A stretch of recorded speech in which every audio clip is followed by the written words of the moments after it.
Good morning, everyone. Hello, I am back. I've been missing from these Facebook Lives all summer. How is everyone? Good morning, good morning. If you can see me, do say hello. And of course, we're going to be talking today about the return to school. So if you have any questions, any top tips, any comments, pop them in the chat. Um, if you know anyone who might benefit from this Facebook Live, tag them, share the video. Go forth and do it now before we get into the good stuff. I'll say hello to everybody. Let me know where you're watching from. If I turn to the right or to your left, to your right, whatever it is, it's because I'm looking at your comments. So I can see there's lots of you watching. Morning, Jagoda. How are you? How is the family? How was your holiday? Let me know. I'd love to know. Are you back? Good morning, Mel. Who else have we got? Morning, Kelly. Morning, Sue. Sue's local to us. Morning, Sam. Let me know where you're watching from. I like to see how far and wide we can get with these Facebook and YouTube lives. So I'm live streaming this morning over Facebook and YouTube, and we're going to be talking all about the return to school because, you know, it's anxiety inducing at the best of times. But when you've got children who struggle to attend, children who perhaps have enormous anxiety, and by the way, anxiety is so normal, we just have to reframe how we talk about it. So I'm going to come on to that shortly. And then, of course, you've got those lovely press releases over the weekend. That really ruined my weekend. Morning, Kelly from Suffolk. So far, I think you might be the furthest, Kelly.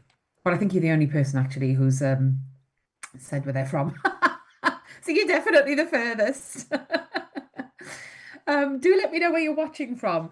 I've got a bit of a cold, a summer cold, I think. So sorry if I continue to sneeze. Morning, Natalie in Kent. Now then, Kent versus Suffolk. I think Suffolk might be further. I don't know. Is it from? I'm in Derbyshire, by the way. Mel says, mine's transport. My son has been on the same transport for 7 years. Now they've changed it. Oh my goodness. No pickup time or drop off, no PA details, no driver details. And we go back on Thursday. My son is currently saying he's not getting on a bus with strangers. Don't blame him. I absolutely don't blame him. Why? These are basics. And actually confirming this stuff doesn't cost money, does it? Um, Morning, Sarah from East Sussex. I think, I don't know. That might be the furthest, you know. Claire is watching from Bath. Love Bath. Went there recently. Really beautiful. Mel she lives in North Somerset. I think the East Sussex one is winning so far in terms of distance. Morning, Emma from Coventry. That's not too far. Gary's in South Somerset. Morning, Gary. So, we've got a winner. We've got a winner so far. Faye is watching from Northern Ireland. So, good morning, Faye.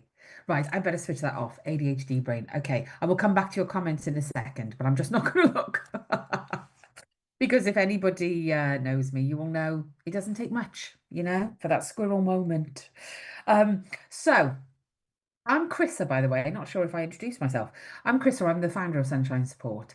And this morning, I'm going to be talking to you all about the return to school. So, like I've already said, if you know someone who will benefit from this, by all means, tag them, share this video, because it's going to be a really great thread of information, stories. By all means, share any experiences you've got, good or bad, any top tips. Let's really bring that support together, whether you're a teacher, whether you're a parent, let's bring that support together. Because one of the things that I have been very vocal about is that I think the government is using the media to break us up. I'm not going to get political, okay, but they're definitely using the media to fracture relationships between home and school.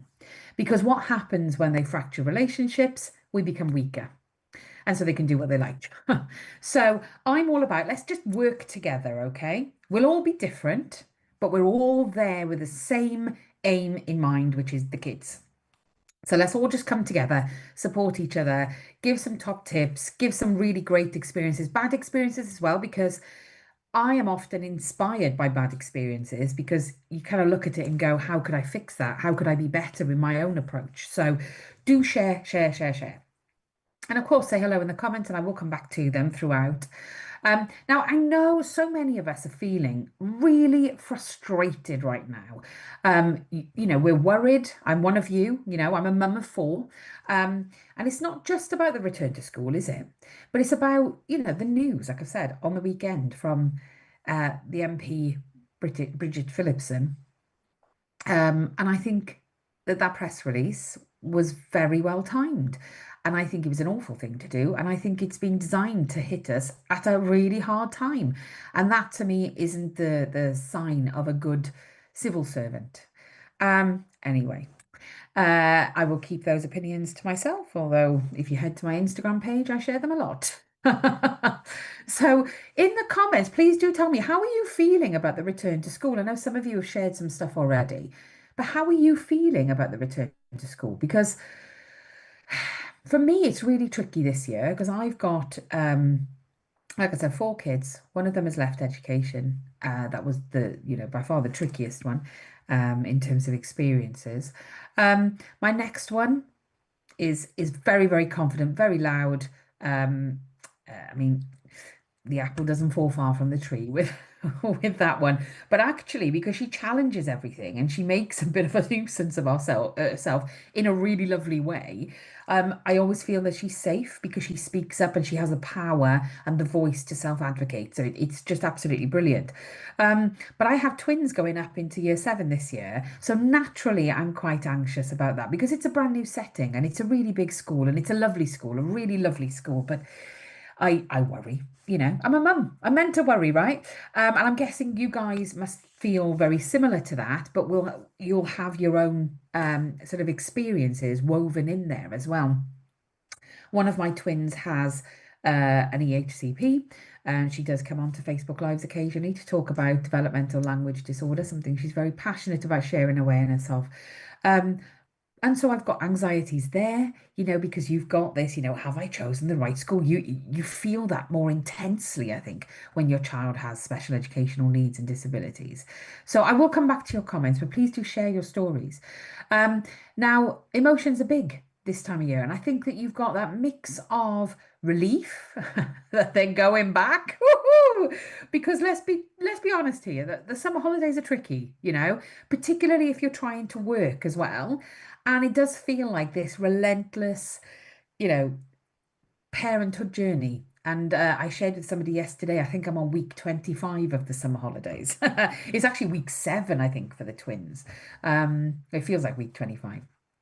Um, but when you're trying to work as well, it's really tricky. And childcare, oh my God, yeah, let's not go there. We've talked about that before. It's non-existent, particularly if you've got a child with SEND.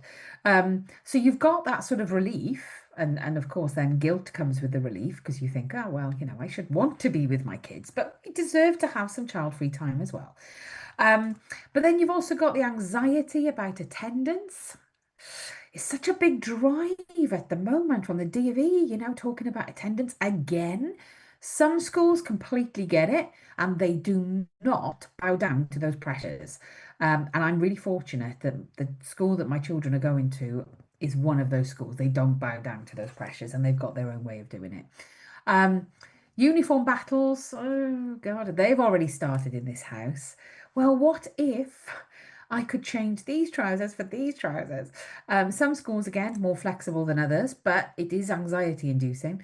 Unfinished EHCPs. I mean, oh my goodness, we are inundated at Sunshine at the moment, um, with parents telling us all about, the unfinished EHCPs. They should have been done really at Easter, and now the child doesn't have anywhere to go to in September.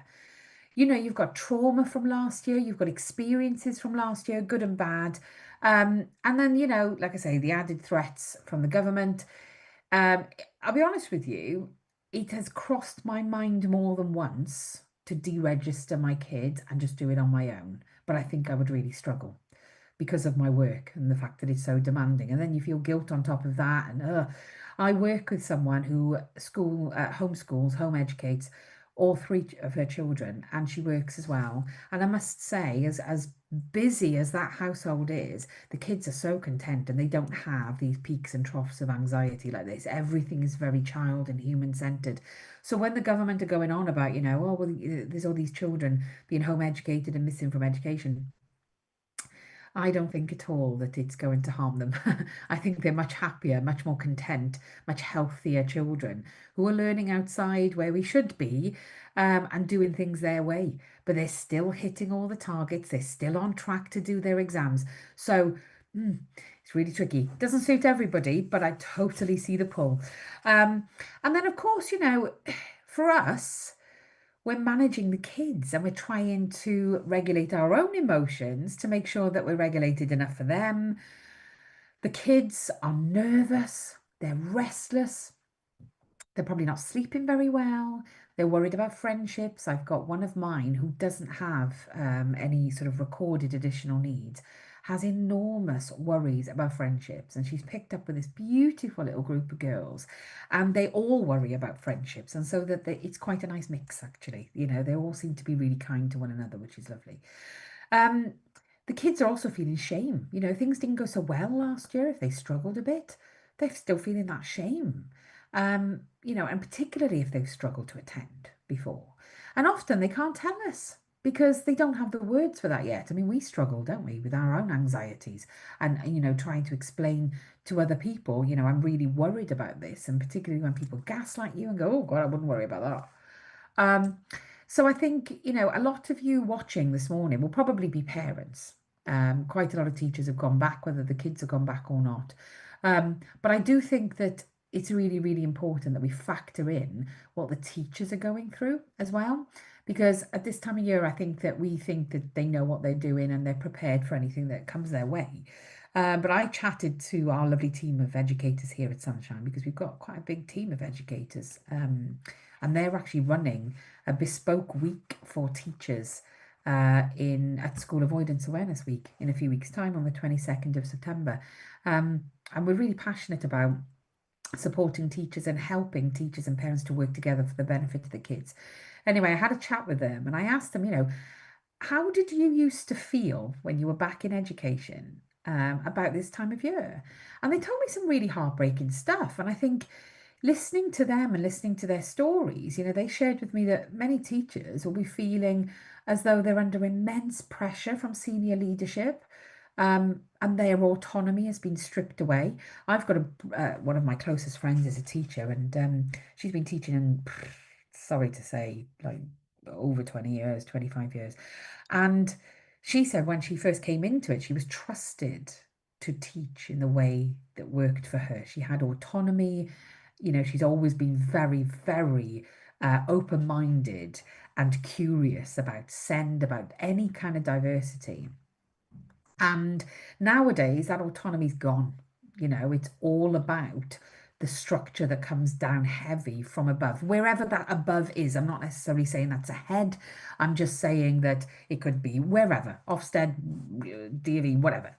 But I've not, come across a teacher who disagrees with that. The teachers I know who've been in education a long time have said it's changed. And particularly those who have come and joined us at Sunshine, they've said, look, there's a reason that we've left. Our beliefs don't align any longer with the education system. We think the children should be taught in a different way and it would be more successful. And they're really passionate as well about teacher well-being because guess what? There isn't any emphasis on that. But I've not come across a teacher either who agrees wholeheartedly with attendance targets. And so they feel the strain of having to deliver these messages to parents. They'll be anxious about their new cohort as well. And they'll be anxious about us parents because there is no greater warrior than a send parent. I know, I am one. And I think it's it's really important that we recognize that when we as parents are feeling dysregulated, the approach that we have sometimes when we go into school can be quite scary. So when you see a teacher go on the defense, it's probably because they feel like they have to, because they're being attacked. And they worry about that because guess what? Every year there's more of us. because we're learning, we're doing these webinars, we're doing these Facebook lives, we're doing all this learning. And all of a sudden, we seem to now know more than the teachers do. So the balance is off. Everything's off kilter. Um, so naturally, they feel a little under attack and they see the things shared on socials. And of course, there are bad teachers, right? I'm not saying that there aren't. My goodness, I've come across quite a lot in my personal life. But on the whole, teachers are good people. They're doing this because they have a vocation and they want the best for the kids. And they do an awful lot of work without being paid. They do a lot of work. They're expected to do a lot of work without support because these days many classes don't even have a learning assistant. Not unless a child in that class has an EHCP and they're just trying to squeeze a little bit out of them. There's just no budget. And I think the teachers often feel like they're stuck in the middle, but they're right on the firing line. So they're being asked to deliver these messages, to deliver this curriculum. They don't necessarily believe in any of it. And so it's no wonder really there's so many are leaving the profession. And like I said, we've got a really big team here. I think we've got 8 or 9 full-time teachers here. Um, so, when we look at the adults in a child's life, there's a lot of anxiety. And, you might not like me for what I'm about to say, right? But I'm just going to call it as it is. Anxiety is contagious. So if we're feeling anxiety, the children will feel the anxiety.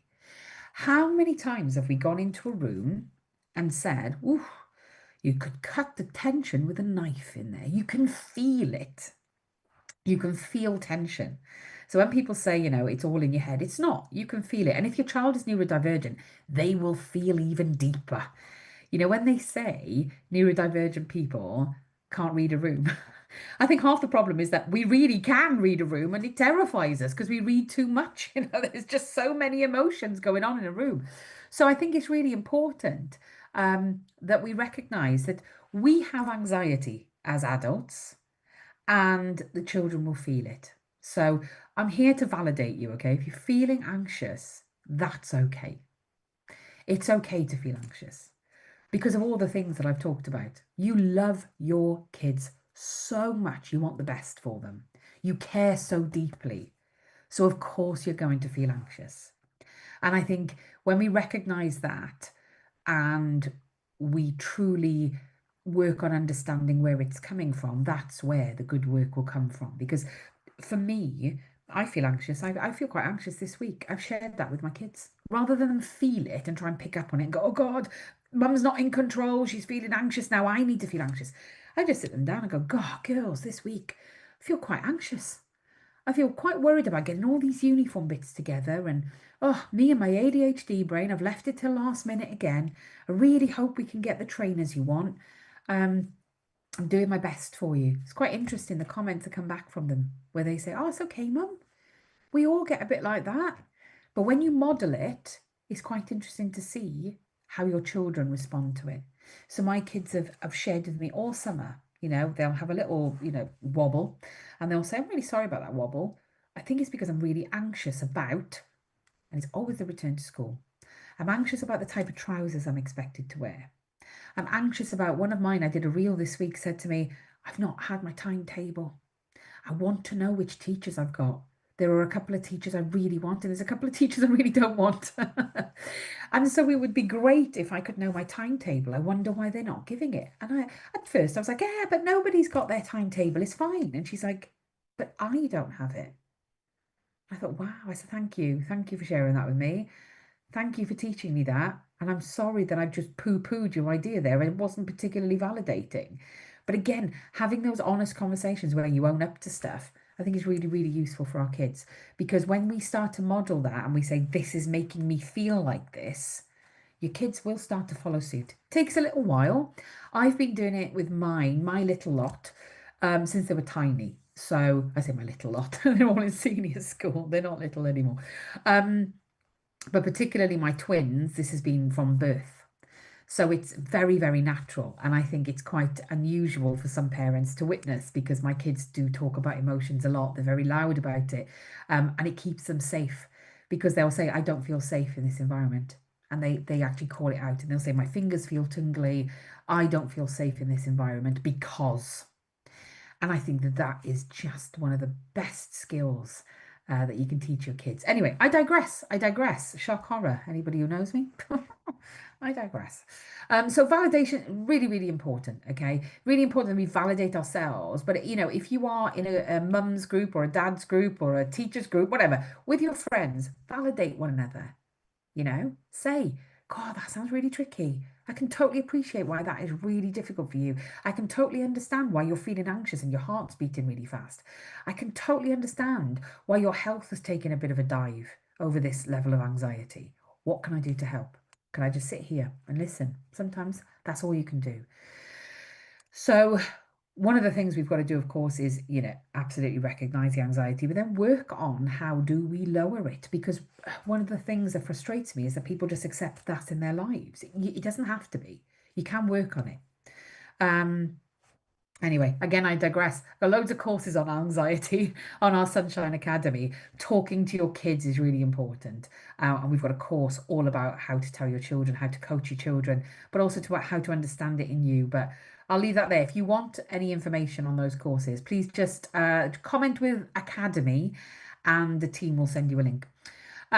It's really hard, actually. I think one of the things, sort of just to sort of go a little bit further on anxiety, what I've always found quite difficult, and I feel like you might resonate here, is that it's really hard to deal with your anxiety and try and reduce it, try and rectify certain situations and sort of improve the way that you respond to certain things. It's really hard to do that when it's relentlessly attacking you, when something is relentlessly attacking you. And I think as a send parent, it does feel like anxiety and trauma are relentless. They're just endless. So I was speaking to somebody a couple of weeks ago and she said to me, there's so much that I want to work on within myself, but I feel like I'm surrounded by things that are constantly triggering me. And it's really hard to get a break to be able to work on stuff. Um, and she was in this particular environment where it was relentless for her, like morning, noon, and night, not just parenting. This was beyond parenting. And so it's really, really hard. I'm not saying this is easy, by the way. But the word relentless actually and endless reminds me because we've actually got a webinar coming up with the world famous Betsy Deteri. If you've ever seen her work, oh my God, she's incredible and so lovely. Betsy's actually doing a webinar for us in a couple of weeks, I think, on how to cope with trauma when it's endless, when it's relentless. Something that sits very close to my heart. If you've watched anything I've done before, you'll know that I talk a lot about trauma, and I think we need to really talk a lot about it generally. This is a really fabulous, it's going to be a really good webinar, not just for us as parents, but for us to be able to coach the kids. Because if you've got a child who has been traumatized by school, but they're expected to learn, that's really tricky. So how do you break the cycle? Where do you break the cycle? How does it work? Betsy's an expert in this. So I think so many of us can relate to that. So, if that's something you want to come along to, it's a webinar online. You're not on camera. Your cameras are off, but you can chat in the chat. So very, very much like what we're doing this morning.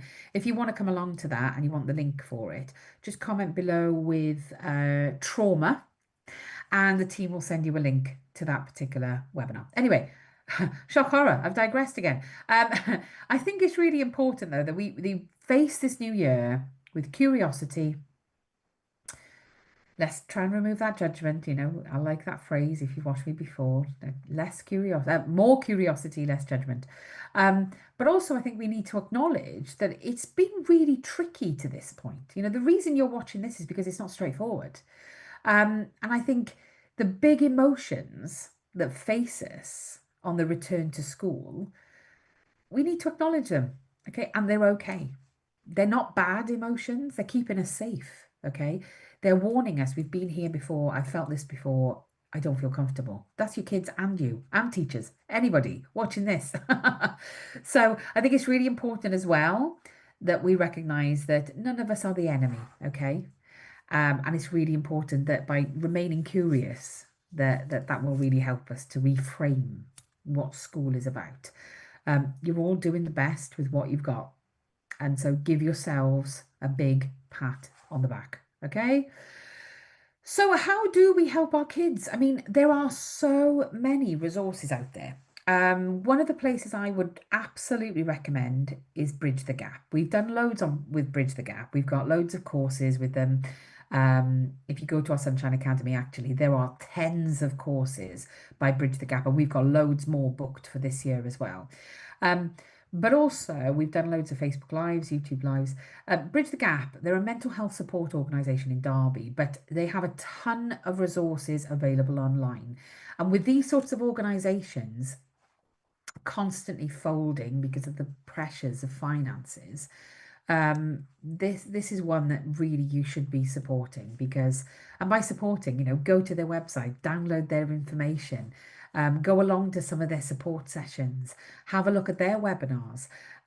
If you want information of their Facebook page, just comment with Bridge the Gap below and we'll send you details.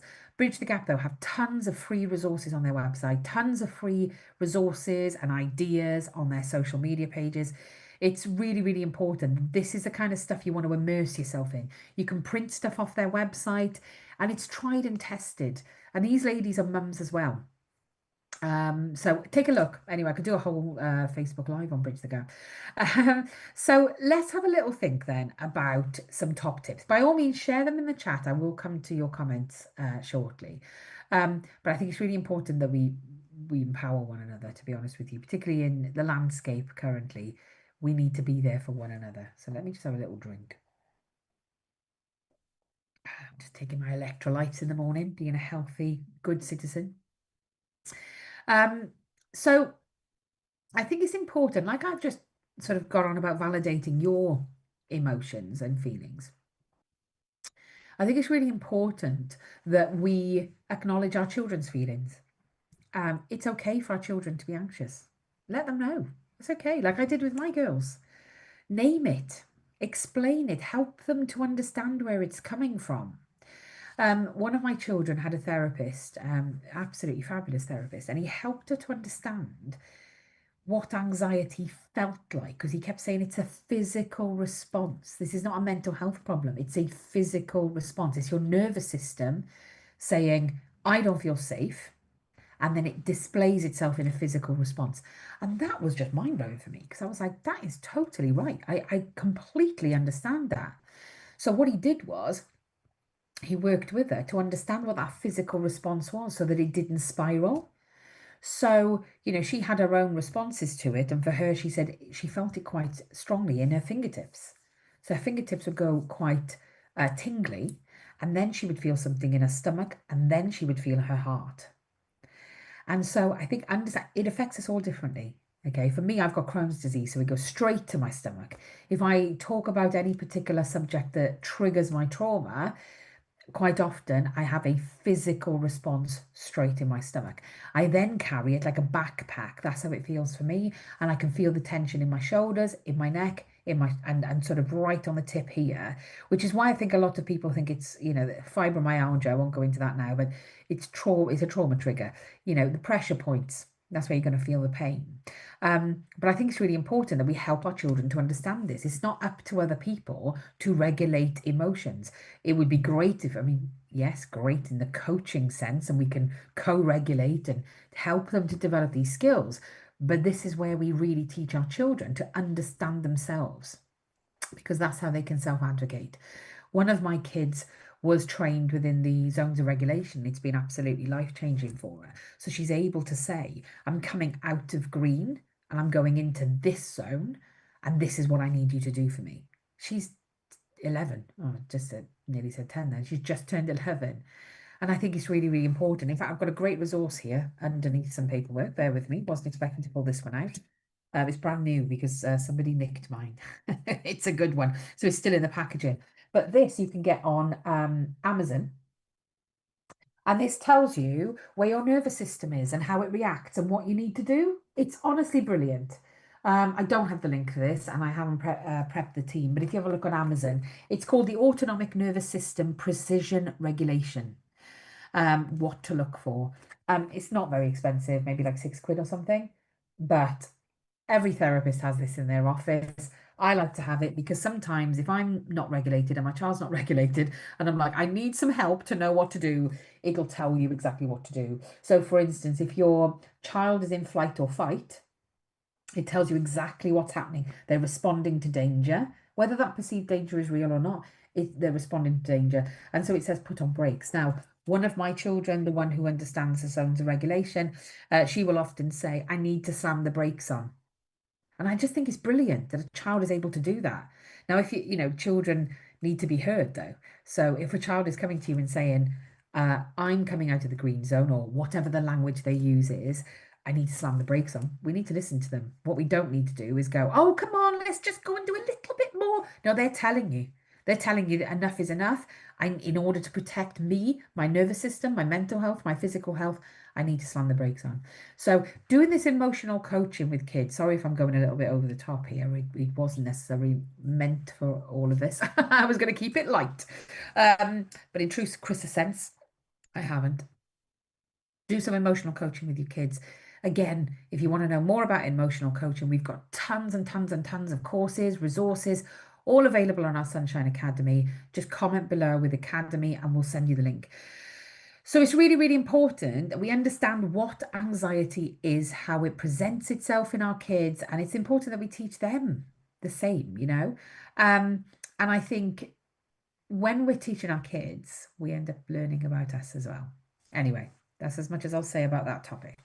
So another thing that's always been very useful for me, and I've spoken to the teachers in the team and they absolutely agree, is using transition objects. So, it could be that you draw a little heart on your child's hand. Have you seen that sort of trend? One of my kids loves it because she presses it and then she thinks about me. And it's quite nice. It just helps to feel like you're still connected. Pocket hugs. So, again, something else that I've given to my kids. I don't think I've got any examples here, but I bought them each a little heart that they could just put in their pocket. They don't need to take it out. And again, they squeeze it. And we've said, every time you squeeze it, it's like having a hug and giving a hug. And so that's been very useful. One of the things that I think is really useful for teachers is to understand why those things are in their pockets. Please don't take them away from them. If you want to get the best out of the kids, just let them use the coping strategies. They're not throwing them at people. I mean, as long as they're not throwing them at people. But I think it's really important that we just allow certain things. They're often quite small as well. So to parents, please don't give them something massive. Like one of my kids has got one of those life-size unicorn cuddly toys, and she's like, I'd love to take it in. I'm like, yeah, no. We'll stick with a little hug in your hand. One of my kids, when she was in reception, she really struggled to cross that threshold. And so my mother-in-law is a very experienced senior educator as well. So it's very useful to pick her brains about stuff like this. And she said, why don't you give her like something to take in and talk about? Because it might help her over that threshold. So we were like, okay, that's a great idea. So one weekend she'd be playing with her farm animals and she particularly loved this, I don't know, giraffe or something. And so we sort of did some story work around the giraffe and then she took it into school and absolutely she forgot that she was crossing the threshold from the playground into the classroom. Transition's always been a difficulty for her, even now, age 11. And so she took it in and she took it in with the teacher and she was like, yes, so, and she's talking about the actual objects. It was really lovely distraction for her. And he got her into the classroom where she then realised she was okay. She was absolutely okay, particularly reception. It's great, isn't it, reception? Um, so another thing I think is really important, and I think that we focus a lot on this when the kids are babies, but perhaps we start to loosen the strings a little bit as they get older. I know I certainly do have an ADHD because I hate routines, but I think routines are very useful. I think keeping things familiar is really useful. Um, Consistent sleep, consistent mornings and breakfast. Predictability really does help to calm our brain. And I think if you or your children struggle with sleep, this can also have a major impact on anxiety, mental health, cognitive function, school attendance, physical health. There's a huge knock-on effect, but sleep is a massive thing. And keeping a routine in sleep, if It's hard work, right? Sorry, I'm going to sneeze, I think. Um, no, I'm not.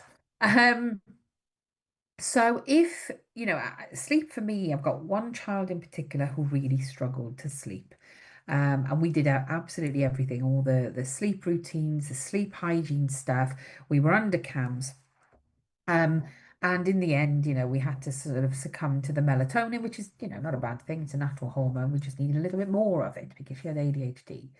But what I wish I'd known more about is sleep, and how it actually works.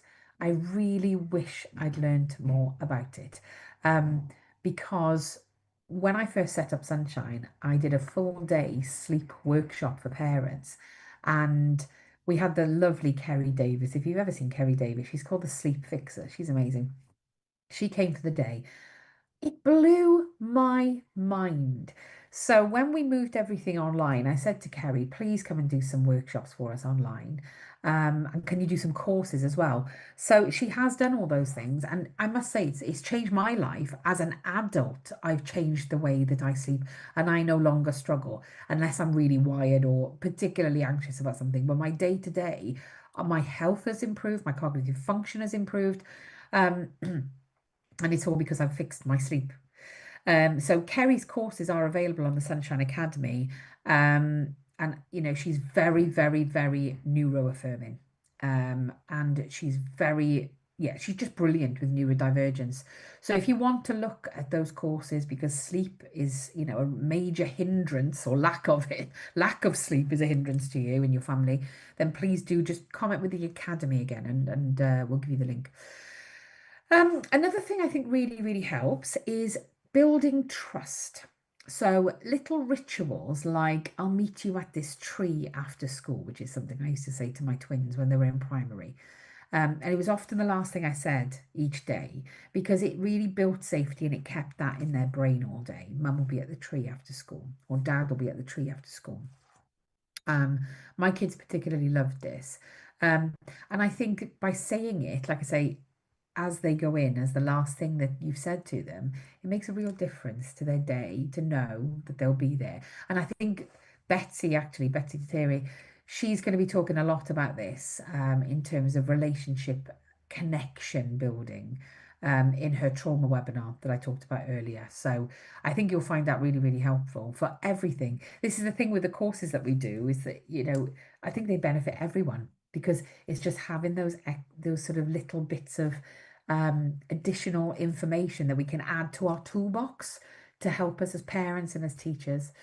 Now then, if your child is really struggling to attend, encouragement is good, okay? Encouragement is nice. We need to keep an open mind. We need to sell this as a positive thing. However, where you will know, I am pretty confident you will know when encouragement is just not enough. And so I don't encourage force. I don't think children should be forced in. I think encouraging attendance is important, but if they can't, they can't. Forcing a child into school just adds trauma. Okay. Now, I'm not here judging anyone because I remember doing this completely wrong when I first, with my eldest. And what I found was by forcing her in and thinking I was doing the right thing, it's upsetting to even think about now. By forcing her in, I was just creating school-based trauma. And she ended up out of school for a long, long time before we managed to find her a real trauma responsive place to be educated. But what a battle that was. And so I really regret it. But I don't sit there in shame. I feel that guilt and I made sure that I never do it again with my other kids. Um, and I think this is one of the reasons that I'm so passionate about School Avoidance Awareness Week, which is coming up on the 22nd of September, because I remember struggling to attend school. And this is why it really makes me laugh that the government and the Department for Education is saying you will earn much less money if you don't attend school. I had some real school attendance problems linked to I had Crohn's disease and I was diagnosed age 16, had it from age 9 though. And I had all the mental health stuff that came with it. Enormous mental health problems, like really, really big. And I didn't know that I had ADHD. So throw it all in together. Yeah, that. And I've spoken before about my mental health. I've spoken publicly about it. If you come to any of my public speaking engagements, you will see that I talk very, very honestly and openly and emotionally about those times in school as a teenager and into my early 20s. But I can honestly say I do not know where the government are getting these statistics from because I have always been very successful in my career. Because what you tend to find is neurodivergent people are hungry for information, they're ambitious, they want to go far. So actually, it's nonsense. And we know that a high percentage of school avoiders are neurodivergent. It's just that the setting isn't right. It's not that we don't want to learn. But anyway, I digress again. But School Avoidance Awareness Week is a vital week of learning. I cannot stress it enough. And what I absolutely love is that for us, we celebrate the week. We've got a week for teachers and we've got a week for parents. Both webinars are very similar, but very tailored to the audience that we're serving. And it's just one ticket price to access all of it. So it's just $10.99 for parents. You get access to the entire week and all of last week's and hundreds of other things as well, including quizzes and audio blogs and stuff. But you get access to our entire Sunshine Academy for $10.99 for a month. If you want to carry on, you can carry on. If you want to cancel, you can cancel. And for teachers, it's $19.99 because you get a slightly different service there. You've got our complete bespoke SEN Training Institute service. So absolutely brilliant value for money. Start on the 22nd of September. We're going to be covering so much about school non-attendance because it's a huge issue and it's growing.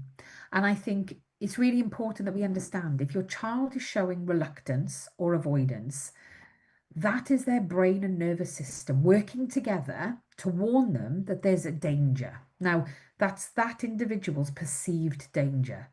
What seems dangerous to one person might not seem dangerous to another.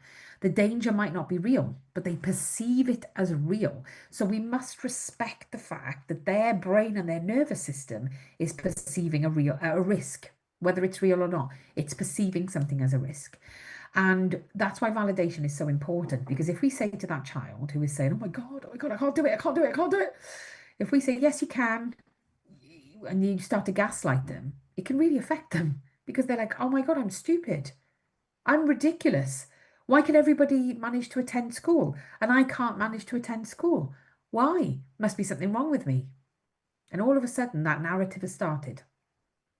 So it's really, really important that we recognize that just because they can't attend one school doesn't mean they can't attend their learning, because learning doesn't just happen in one place. And it doesn't mean that they'll never be educated, because again, learning doesn't just happen in one place. It just means we have to help and support them in a slightly different way. So, if there is a bit of a fallout on the return to school, if today doesn't happen, say it was today for you guys, I haven't looked at the comments yet. Maybe today was the day. It didn't happen. It's okay. It's just one day. And unlike Bridget Phillipson, I don't agree that it defines the entire year. It's just one day out of 365 days. Focus on the connection. Do not punish. Make sure, do your damned hardest that they're not feeling shame, because it's not their fault. Ask perhaps what comfort they need at home, a calm space, maybe a familiar activity, favorite meal even. Or, we did a webinar last week or the week before on the benefits of gaming, and that's mind-blowing. Don't just think that your child is just sat there avoiding life because they want to be lazy. There's a reason for it. If you want to learn more about gaming, again, it's on the Academy soon. So comment Academy and we'll send you the link for that. But I think it's really important that we recognize that if a child can't attend school, it's not because you failed as a parent. It's not because the teachers are failing. I think it's really important that we recognize something needs to adapt, and that's really what matters. I think it's important, and I did a reel about this yesterday. So if you're on Instagram, please do look me up because I've got lots of reels going out. A lot going out every week. I'm Sunshine Chrissa. If we were in a job and we felt like we needed a reasonable adjustment in order to do that job. We could go to our boss under employment law and say, I would like a reasonable adjustment in order to do my job. I would like this adjustment. And the employer has to, by law, consider that request. And then when they respond, if they say yes, happy days. But if they say no, they've really got to give a damn good reason as to why they're saying no. Now, there are sometimes very good reasons. If somebody was to say, I need a lift installing, and the company can't afford a lift, it's not a reasonable request. But maybe you could explore other ways that that person can remain employed and connected without having to have a lift. So there's always a workaround, well, nearly always a workaround. But it would open up a conversation in education law, in employment law, sorry. What I find is in education, those conversations are not happening. If a parent goes to a school and says, I have a reasonable adjustment request, quite often the schools receive that as an attack. And it's not an attack because sometimes a child can't attend a learning environment because they just can't. It's just a mismatch. There's nobody at fault. It's just a mismatch. I'm hugely passionate about something called school climate. I've normally got resources. I don't think I've got them on me. I think they're in my office, in the Sunshine office. But on our website, we've got some free resources on the school climate. And it's really important that we look at school climate and see where the mismatches are for children. Now, one of the most exciting things to happen to me this year is that I've been working with my team to develop a school non-attendance assessment tool. It's an assessment tool, so it's a form essentially that forms the basis of a holistic assessment for children who struggle to attend school. And we have tried and tested it. We have had our educators on it. We've had other specialists looking at it. We've been consulting for months and months. And during School Avoidance Awareness Week, we're going to be launching that tool.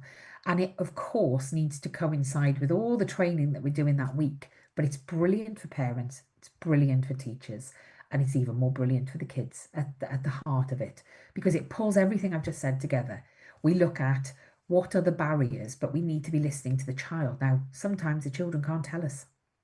If you say to a child, why are you struggling to attend school? I don't know, I just know I can't do it. But this actually picks it apart. Now, it's done over time.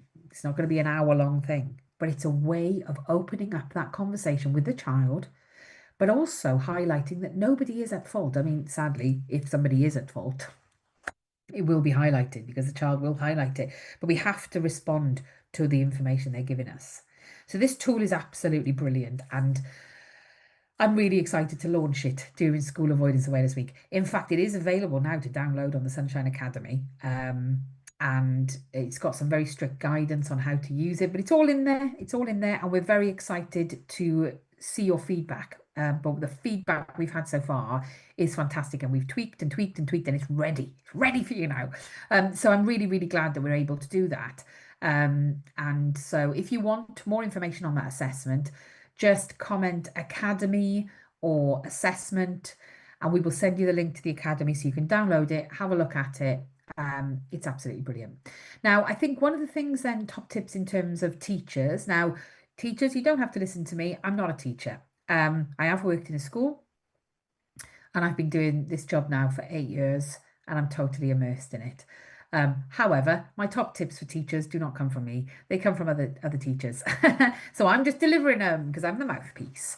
So one of the top tips that comes from Sunshine Support here is that it's really important that we notice children.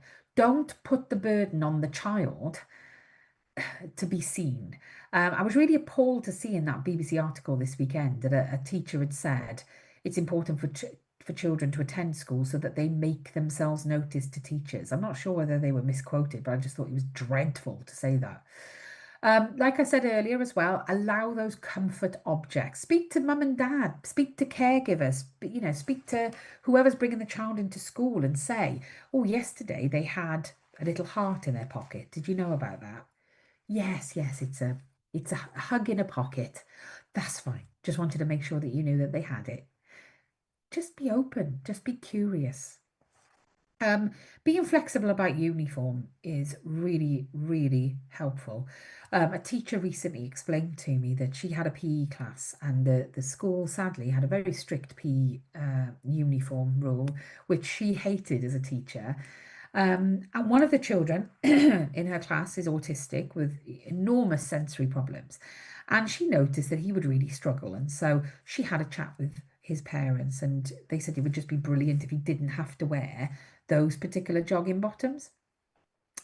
So this teacher said, yeah, sure. Yeah, no, you just put him in whatever, because that to me is a barrier to learning.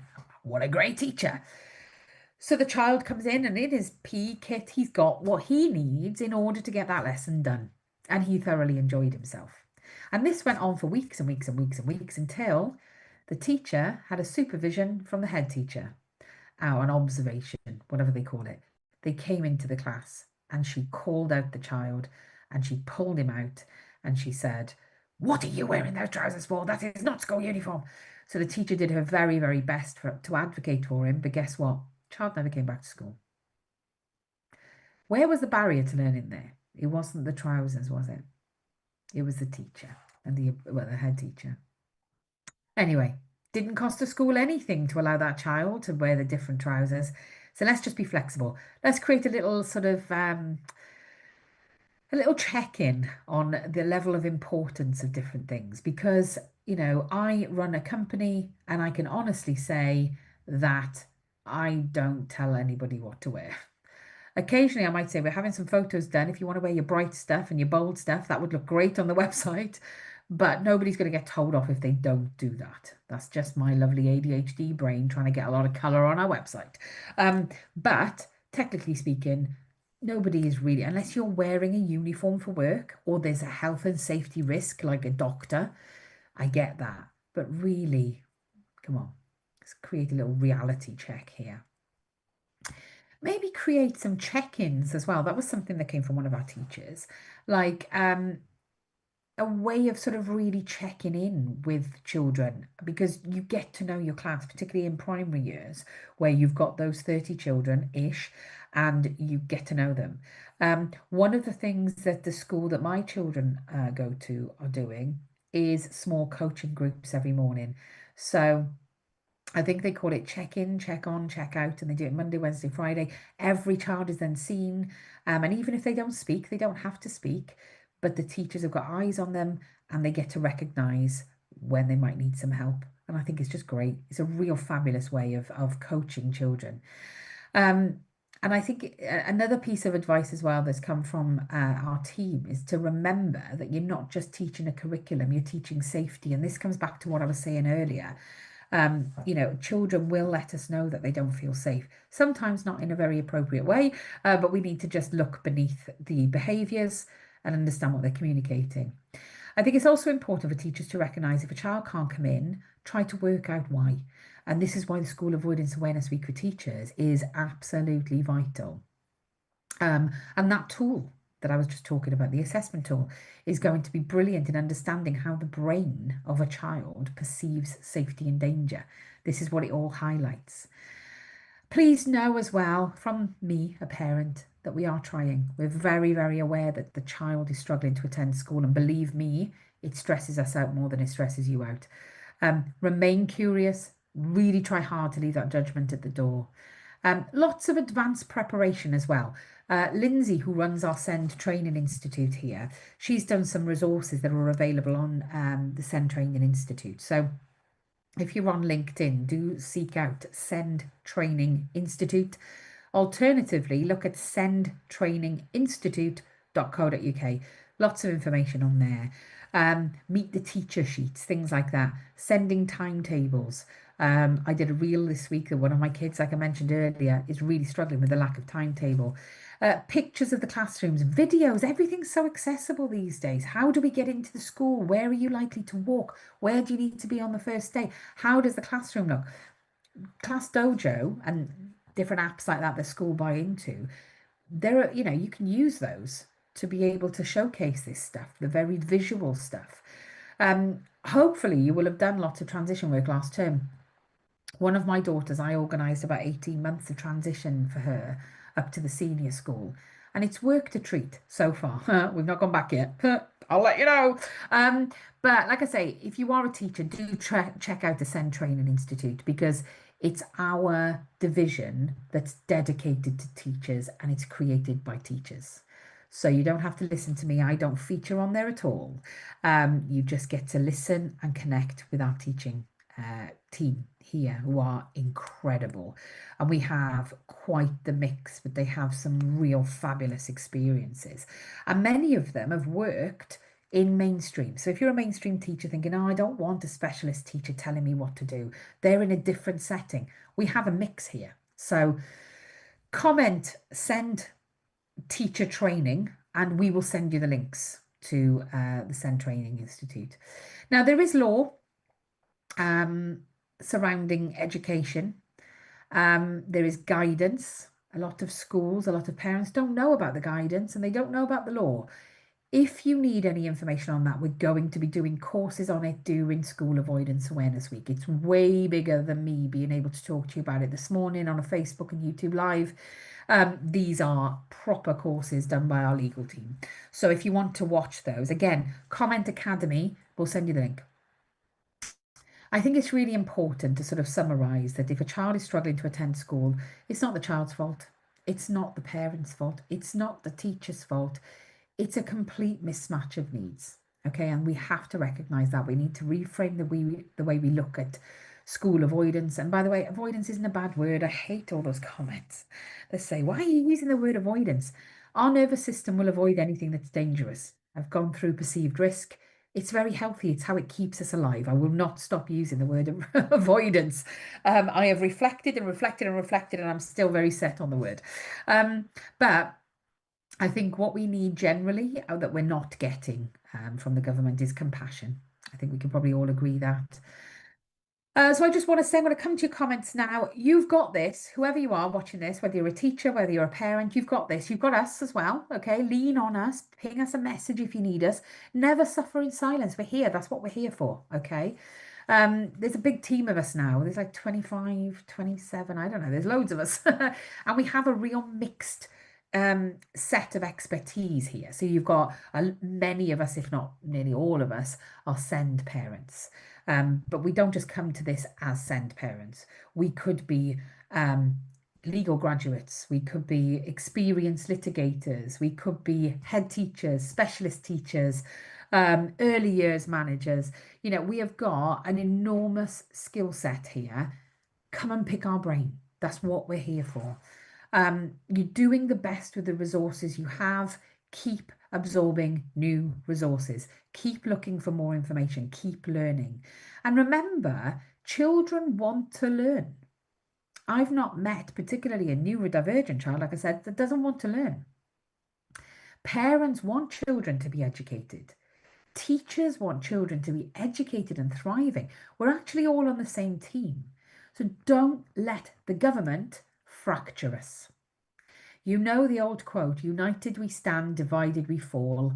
Let's stay united. School Avoidance Awareness Week, like I said, it goes on from the 22nd to the 26th of September. It's a full week of learning. You can sign up now. We're ready for you. And you can watch last year's and the year before so that you're fully prepared for this year. So I'm just going to come now to your comments. So bear with me because it's just shut me down. Let's have a quick look. Hopefully you found that useful. Do let me know. Okay. Let me see. Okay. Oh, God, loads of comments. Okay. Susan says the return to school anxiety is huge for all of us. I hope that you've watched from the beginning. If not, watch it again. If you want to watch me back on this live, go over to the YouTube channel because Facebook gets rid of these videos. So it's all about YouTube. Hat says, thank you so much. I've just only come over and the information I've picked up has been absolutely amazing. We'll definitely be looking into your website and training information. Thank you. I'll be back. Oh, you're very welcome. I love it. I absolutely love it. Isn't that going against the Disability and Equality Act, putting provisions in place to include all children? This includes clothing. Yeah, absolutely. So I think that refers to my uniform discussion that I had earlier, um, I personally think that rather than, and I've had a head teacher say to me, I am not changing our policies for your child. I don't care that she has an EHCP. I am not changing our policies for your child. Not interested in changing any policies. I think that actually, when you can see that there is one child that benefits from something, the chances are all kids will. Um, and so we always say if you just assume your class is neurodivergent, because guess what? A large portion of your class will be neurodivergent, you will find even the neurotypical children respond beautifully to neurodivergent strategies and neurodivergent friendly environments. And it's not all about autism, it's about neurodivergence and understanding what comes under that umbrella, because it's not, I mean, we hear a lot about autism, but it's not the most common presentation. We're hearing more now about ADHD. Again, not the most common presentation. We hear a lot about dyslexia. That's been around a while. It was the trend, wasn't it, in the 80s? I say that in jest, okay? But again, it's not the most common one. Developmental language disorder is a neurodivergence, and it is incredibly common. We're talking 2 to 3 kids at least in every class of 30 have DLD, developmental language disorder. So I'm really passionate about getting those environments, holistically correct for everybody, or trying our best to sort of do it. You see these buildings with ramps. They're designed for people in wheelchairs. I always walk up a ramp. I prefer a ramp to the steps. So, but I wouldn't have asked for one. I just find it easier. Um, Natalie says, I would rather my son was in school than not in uniform. Than not. Yes. So uniform is irrelevant to me. Does it affect how he learns? No. I've done this before, actually. I think we did a video or something. I'm trying to think. I created a resource where it said, um, what helps us to learn? Is it the black stiff shoes? Is it the black trousers? Is it the white, crisp, clean shirt? Is it the tie done up in a correct way? No, none of that helps us to learn.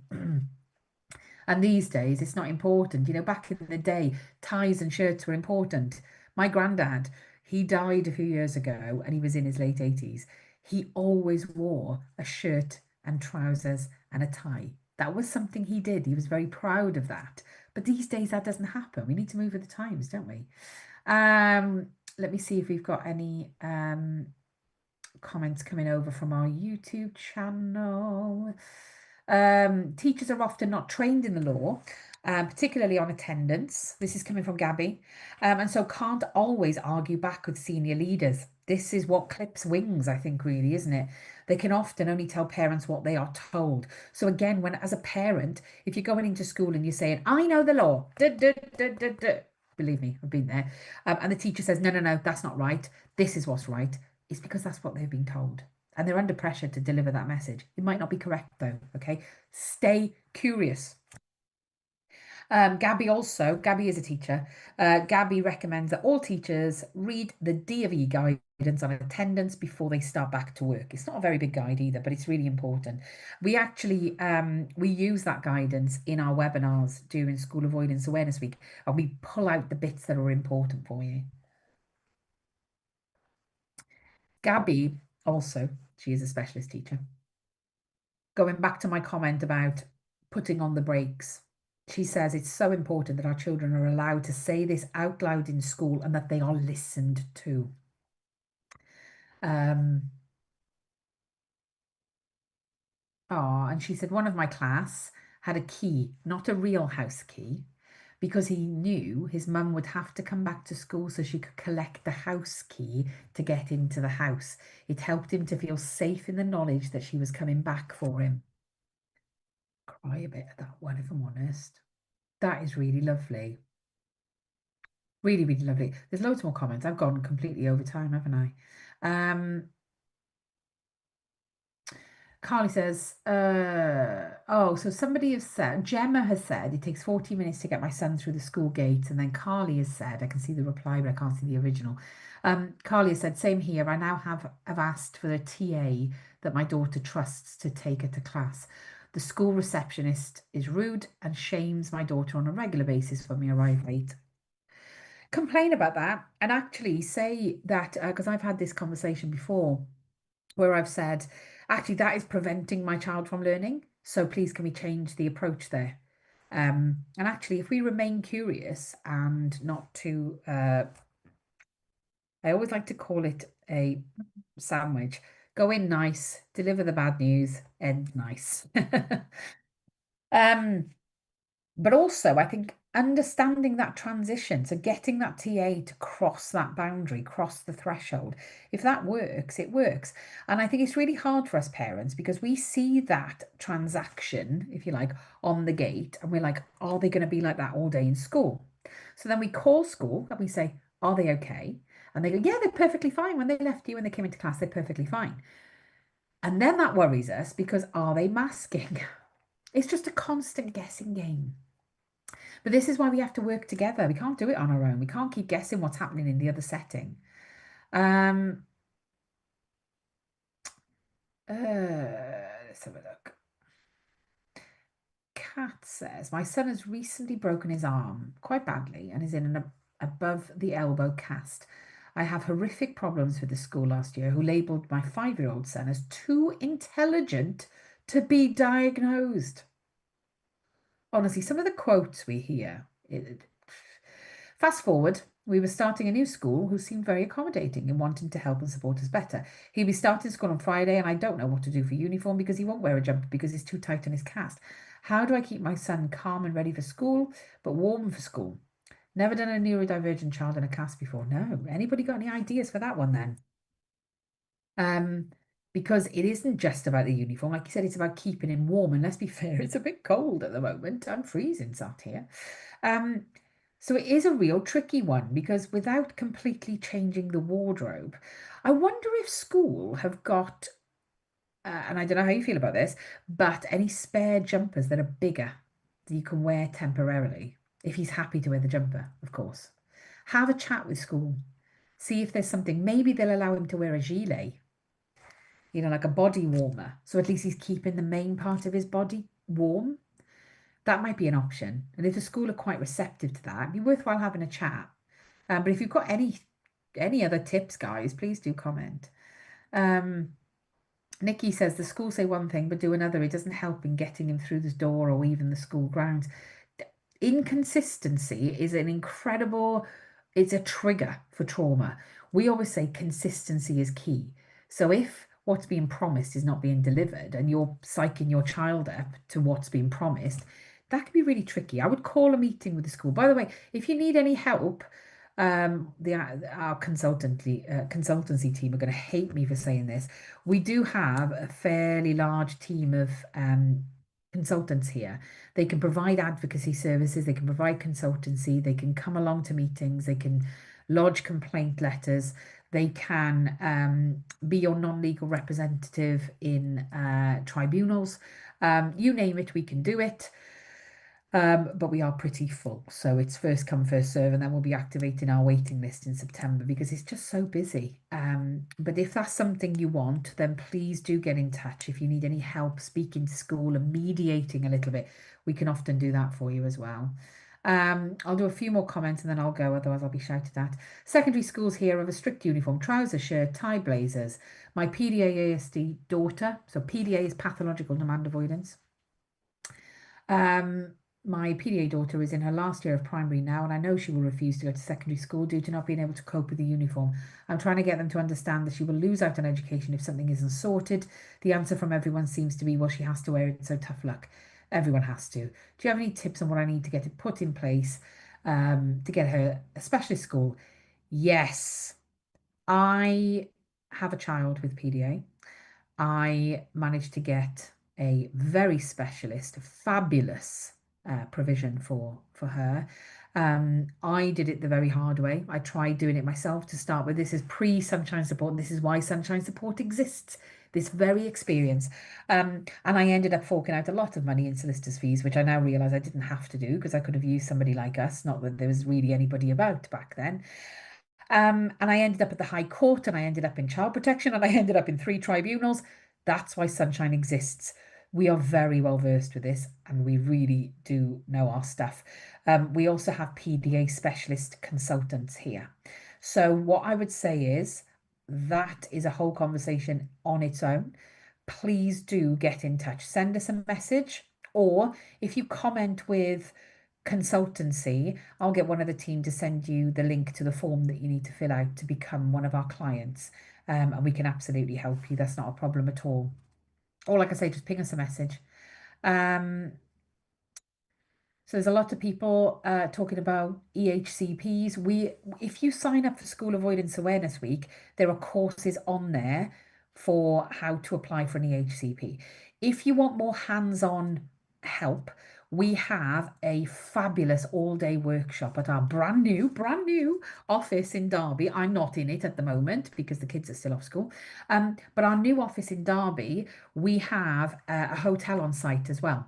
So you can come for the day, stay overnight, have a little night off from the kids, and we will literally sit with you and write that EHC needs assessment request. It's a brilliant workshop. We have 5-star reviews every time we do it. And it's an absolute steal because you spend the whole day with a bunch of very, very experienced experts in this field. And you get to have lunch with them, you get to sit with them, they get to help you write your letter, they train you all in the law. It's fabulous. So if you would like to come along to that, comment EHCP Day and we'll send you the link. Okay, I think I can see there's lots and lots and lots of comments advising one another, which I love. That is what I am here for. This is all about community effort. If you need us, guys, get in touch. I'm going to bring this to a close because I'm 15 minutes over and I'm going to get told off because I could sit here all day and chat to you. Let us know if you need any help. If anything isn't clear or if you need any of the links that we've put in the chat, if you want them sending to you, just ping us a message. Say, I was watching Chrissa this morning. I need the link to Sunshine Academy. We'll send you the link. Not a problem at all. If you can't send us a message, then please do just get in touch with us on our website. It's just sunshine-support.org. If you need us, get in touch. Don't suffer in silence, whether you're a parent, teacher, anybody who's watching, just get in touch. And I hope you have a lovely day. I really hope it warms up. And I hope the return to school goes well. Keep your fingers crossed for me and my little feral troop here. Have a great day, everyone. See you soon. Bye.